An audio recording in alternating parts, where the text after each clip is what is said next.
I'm going to demonstrate how to create hexagon grids using Cartodb and GeoDB, and use that to then visualize your data and create custom labels in your using your Carto CSS styling. I have a table here with lots of points, and they contain locations with some data attached to them. I'm going to create a map of this and walk you through how to create aggregations. So the basic outlines of the steps of creating aggregations using hexagons is that first you have to create the hexagons. The second step, which is to aggregate the data using those hexagons. So let me first show how to just create the hexagons. So I'm going to start writing a query here, which create the hexagons here. So let's have a look at this in here. So Cartodb has a very nice function called CDB hexagon grid, and this function takes 3 arguments, and we're actually the third argument is optional, so we're actually interested in just the 2 arguments, one of which is the extent of our data, right, of the area over which we have the grid. And this will be based on our data, right? And the second argument is the size of the edge of the grid. So, hexagons have 6 edges, and we have each edge will have this size. And this is going to be specified in meters because our coordinate system is in meters. So I'm going to say, let's say 100 kilometers, which will be 100 times 1,000 meters.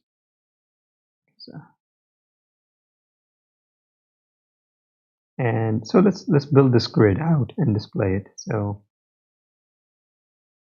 let's first take our extent, which is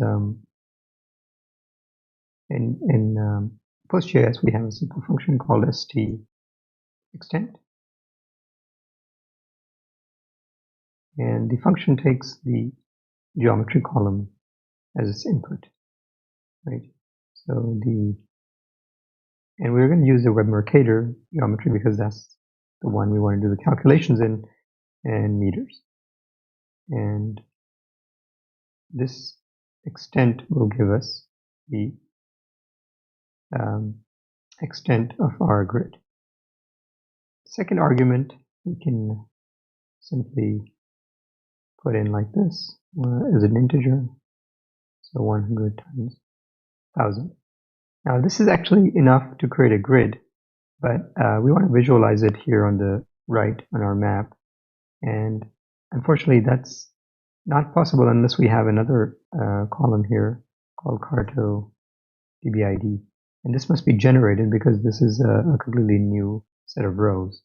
And to generate it, we're going to use this handy function called row number, and this will just generate a number for us over an empty set. We'll call it as Cartodb ID, and this particular row is column is, and we also want to call this give us a name, and we'll just call it the web Mercator because by default this is what is visualized on the map. So let's just apply that, and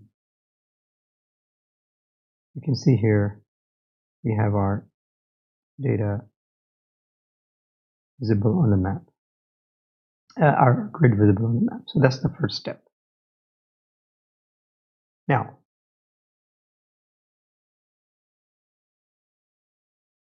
the second step is to take this grid and do the aggregation over our data set. So we have the data set, of course, this one, and let's say we want to average over one of the columns here. Let's pick a column, let's say one of the integer columns. I'm going to pick this distrib C column that has these nice round numbers, and we're going to average over them. And we're going to average over this each of these grids. So let's have a look at how to do that. So now that we have this grid, we're going to use that for our aggregation. So the easiest way to do that in SQL is to create what's called a with statement. So what you want to do is with statement is basically like creating a temporary table that you can reuse in further queries. So first thing we want to do is create a with query that contains our grid. So let's just say with, and then give that query a name that will generate this table, this temporary table for us.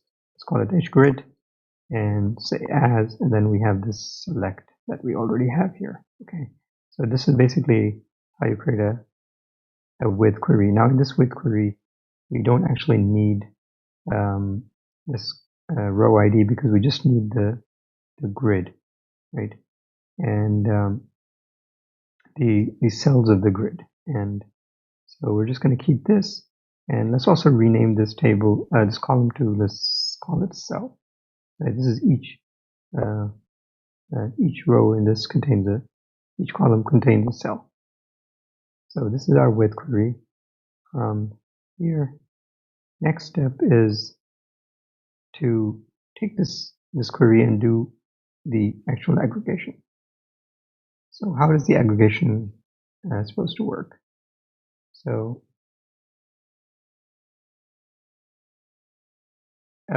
aggregation basically has to do a join, a spatial join against the cell grid, right? So our geometries in this table, we need to do a spatial join against the grid, and then do a grouping to get an aggregation, like an average. So let me just write some pseudocode here. We're going to have the select statement, which will contain our aggregation.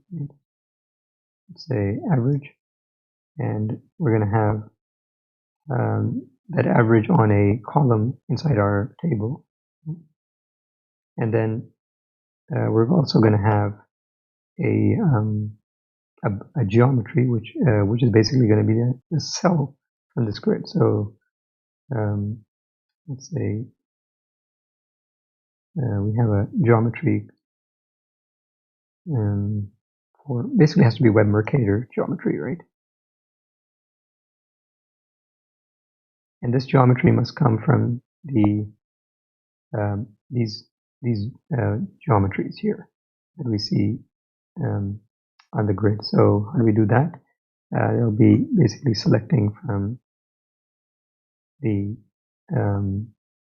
this temporary table that's created, the hgrid.cell. Okay, so that's that, and we can rename that as our Web Mercator geometry, because that's what's visualized. And of course, we also will need a Cartodb ID column here, which we can also generate using this technique of row number, right? The row number function.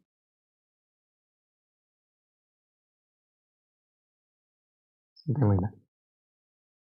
So this is basically the select part.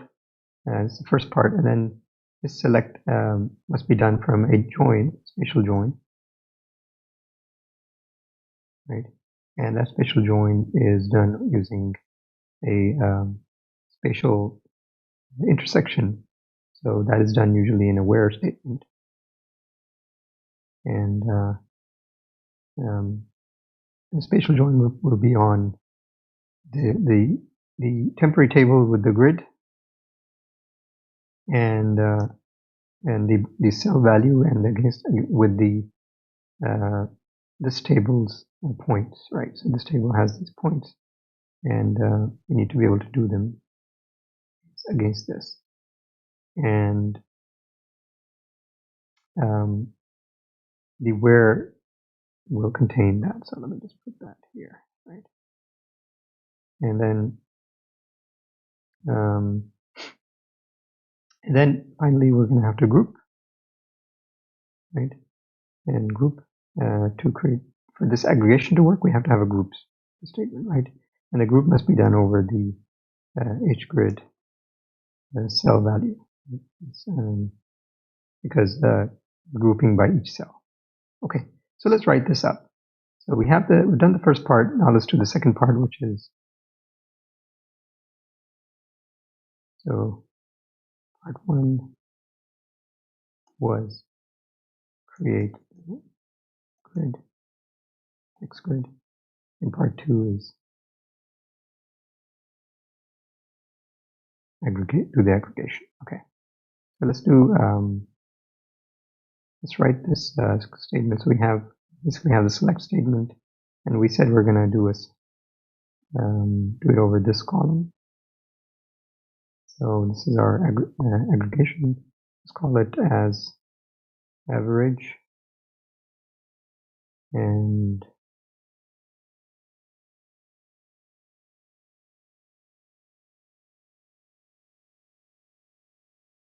we have this one as the geometry. And then in the from, we want the hgrid cell, and we want to select from the from this table, right? This table, and that's our subselect. So we just say, let's just say sub. Okay, or we can say I for intersection, and the where statement is going to be just the spatial join, which is the PostGIS spatial intersection function. So let's say what it is, st intersects is going to give us that, and that just takes two geometries as this intersects. So let's just say I dot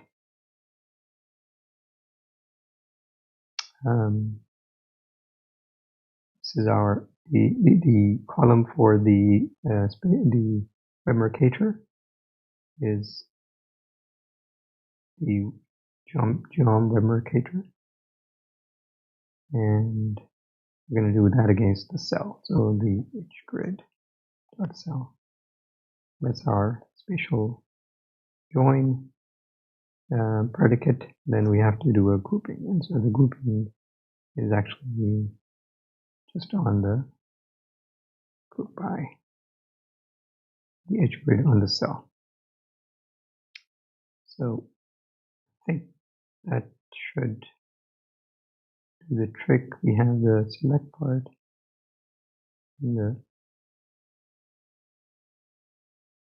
so we have the select, we have the Cartodb ID and as the row number. We have the geom web mercator, and we have the aggregation we want to do, right? We can do any other aggregation here if we wanted to. I'm using the average here. And I could do count, I could do min, max, or all the other aggregation functions that are available in SQL. From hgrid, select star from admin, and this is a subselect to give me a joined table where the join condition is they must intersect, right? So got a typo here. Select. Okay, let's try that out. So if I run that, I'm getting that the operation is on a mixed SRID geometry.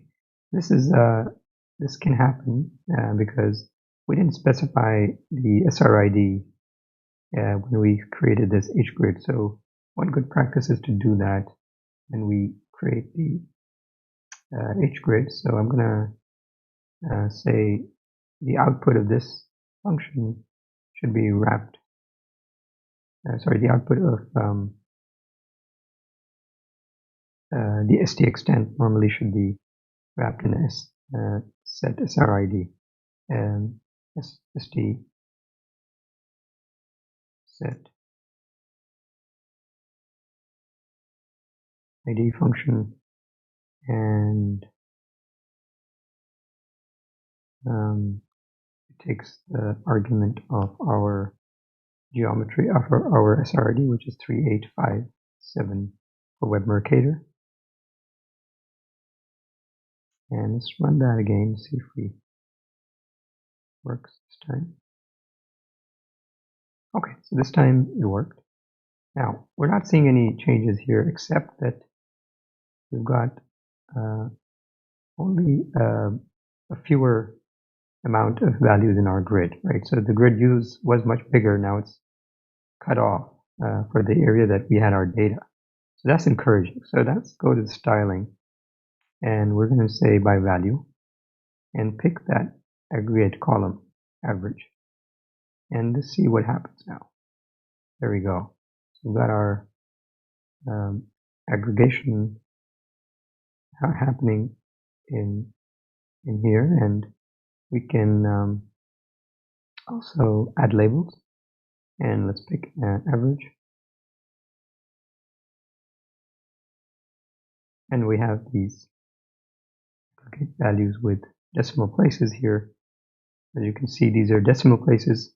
Now, if we wanted, we could change these very easily because we have the actual query, right? So we can go back to the SQL query in the data column, and instead of having these averages show as decimal, we can round them off, say integer, or we can even use,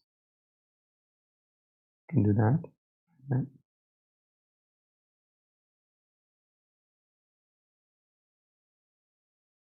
There, our column is rounded. We can also use the round function, I believe.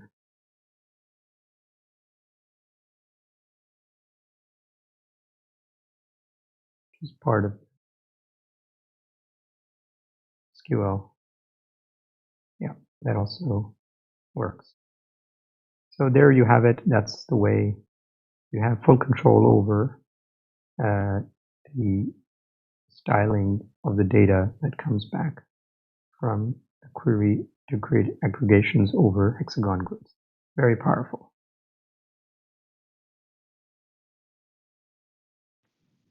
So one thing I would like to add here is that this is actually very flexible because we have here this value, which is the size of our grid, and that determines the size of this grid.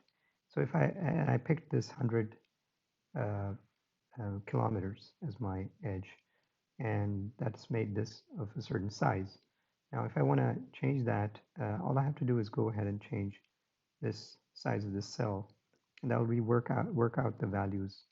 Let's make it, let's say, half that size, and apply that. And you'll see here the grid has reduced in size. So in that sense, it's a very, very powerful technique.